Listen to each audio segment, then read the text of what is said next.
विधि विधान के साथ 2023-24 का पेराई स्तर शुरू हो चुका है। इस वक्त हम सहकारी चीनी मिल ननौता में है, जहां पर जो कैराना से सांसद प्रदीप चौधरी के नेतृत्व में आज इस चीनी मिल का शुभारंभ किया गया। एमपी साहब, आज 2024 का फिर से शुरुआत की गई है, जो पेराई स्तर है किसानों के लिए, क्या कुछ कहेंगे? नानौता शुगर मिल बहुत पुरानी शुगर मिल है और प्रतिवर्ष ये गन्ने की पेराई का सत्र शुरू करने के साथ साथ किसानों को बहुत अच्छे तरीके से उसका लाभ देने का काम करते हैं और आज इसका शुभारंभ नए सत्र के लिए हुआ है और मैं समझता हूँ किसानों को बहुत अच्छा लाभ इसका होगा।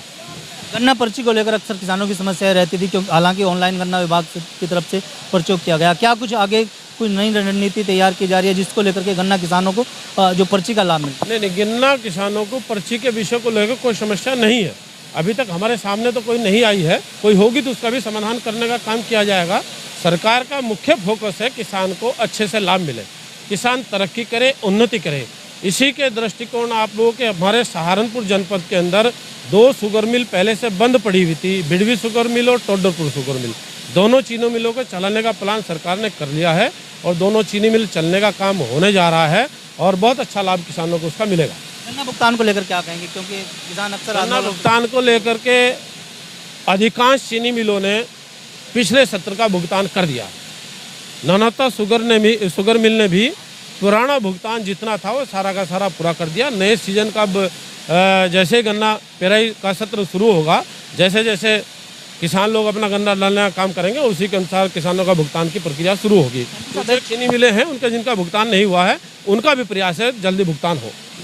मुख्यमंत्री योगी आदित्यनाथ जी ने अपने भाषण में कहा था कि 14 दिन के भीतर गन्ना किसानों का भुगतान हो जाएगा, लेकिन कहीं ना कहीं उसमें लापरवाही कहें या कोई तकनीकी खराबी कहें, क्या कुछ रहता है कि लेकिन 14 दिन ना कोई तकनीकी खराबी ना कोई ऐसी कोई दिक्कत वाली बात है।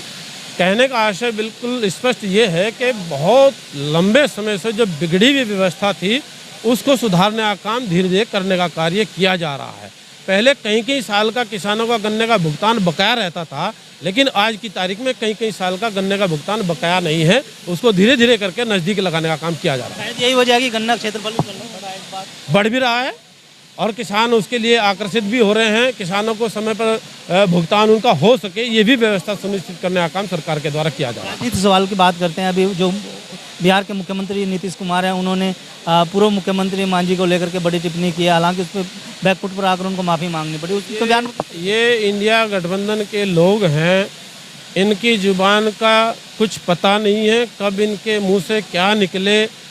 इनके मुंह से अच्छे विचारों की बात निकलने का कोई मतलब नहीं है, देश के भले की बात करने से कोई मतलब नहीं है। अनर्गल बातें कर करके और जिस प्रकार से महिलाओं के प्रति उन्होंने टिप्पणी करने का काम किया है, उनकी जितनी भी भर्त्सना की जाए, जितनी भी निंदा की जाए वो कम है। सरकारी चीनी मिल का आज उद्घाटन किया गया है, किसानों के लिए क्या मैसेज है? किसान तरक्की करे, उन्नति करे। हमारा भी फोकस ये है क्योंकि हम भी किसान परिवार से जुड़े हुए हैं और हमारी सरकार का भी सीधा स्पष्ट फोकस है किसान तरक्की करे, उन्नति करे, उनके एमएसपी के अनुसार उनको दाम उनका मिल पाए और अच्छे तरीके से किसान को समय पर भुगतान उनका हो सके, ऐसी हमारी प्राथमिकता हमेशा रही है और रहेगी। आखिरी सवाल है, अभी आप बेंगलुरु दौरा करके आए हैं जिसमें देश भर के महज 14-15 सांसद उसमें शामिल हुए थे, क्या कुछ कार्यक्रम रहा था उसके बारे में? हम एनर्जी कमेटी के मेंबर होने के नाते पार्लियामेंट कमेटियों के कार्यक्रम लगते रहते हैं और उसी के निमित्त हमारी बेंगलोर में, बॉम्बे में बैठकें हुई हैं और उसमें ऊर्जा संबंधित जो भी विषय थे उनको एनालिसिस किया गया, उन पर मंथन किया गया, चिंतन किया गया, कहाँ कमी उसको कैसे ठीक करने का काम किया जाए। एक वहाँ बेंगलोर के अंदर एक प्रयोगशाला थी जिसमें बिजली विभाग के ट्रांसफार्मर हैं, मीटर हैं, केबल हैं और अन्य जो उपकरण हैं बिजली विभाग के, वहाँ टेस्टिंग की जो व्यवस्था होती है उस टेस्टिंग की प्रयोगशाला में हम लोगों ने अपना भ्रमण करने का काम किया, उसका निरीक्षण परीक्षण करने का काम किया। कैसे कैसे आप लोग करते हो सारी जानकारी वहाँ से लेने के बाद उस पर बैठक के उपरांत उसमें चर्चा होने का काम हुआ है ताकि किसी प्रकार की समस्या न रह सके और उसकी जानकारी लोगों को मिल सके, उसमें अच्छा और कैसे परिणाम निकलने का काम हो सके। जैसे अब आगे आने वाले समय में स्मार्ट मीटर लगने का काम हो रहा है, उसकी व्यवस्था को ठीक कैसे करने का काम किया जाए। जैसे ट्रांसफार्मर लगते हैं, ट्रांसफार्मर लगते के बाद जल्दी ही फूक जाते थे, वो टेस्टिंग मशीन के अंदर निकल करके आते हैं, वो जल्दी से फूकने की व्यवस्था उनकी सुनिश्चित हो सके या फूकने की व्यवस्था उनकी ऐसी ना हो पाए को जल्दी से फूक जाए और लंबे समय तक वो चल पाए, ऐसी व्यवस्था के अनुसार सरकार ने फोकस किया है।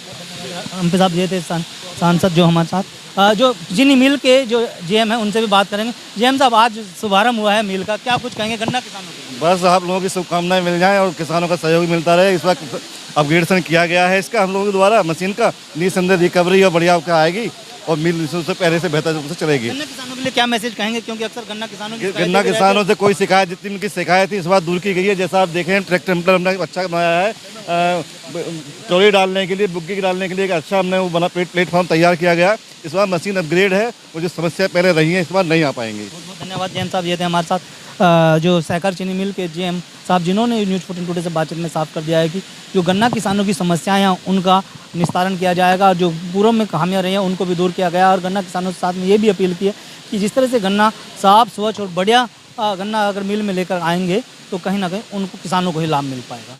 अगर आप ये खबर फेसबुक पर देख रहे हैं तो वीडियो को लाइक करके पेज को फॉलो करें। इसके अलावा अगर आप इस खबर से यूट्यूब के जरिए जुड़े हैं तो चैनल को सब्सक्राइब करके बेल आइकन दबाना बिल्कुल ना भूलें। नमस्कार।